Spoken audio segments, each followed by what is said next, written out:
Hello guys, welcome to this video.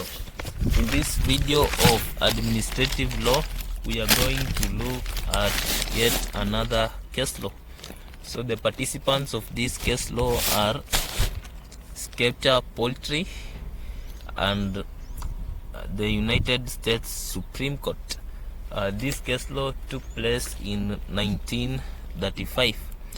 The key matter that this case law highlights is the non-delegation doctrine. So here is what happened. The Congress made National Industrial Recovery Act in 1933, which gave the president unfettered discretion. So the court abolished the act because in their interpretation it was unconstitutional.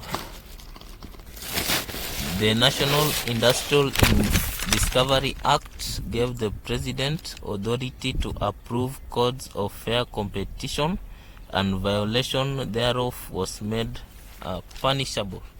So according to the Supreme Law interpretation of the act, this act was unconstitutional because it gave the president unfettered discretion.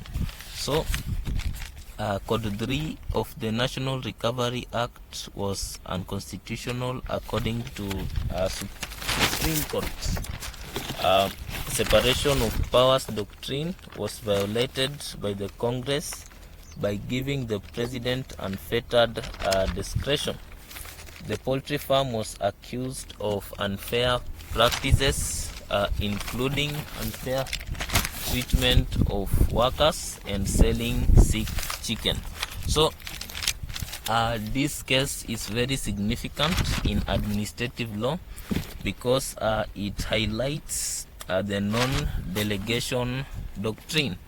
In fact, it highlights the importance of the Congress not delegating essential functions to the executive branch of government.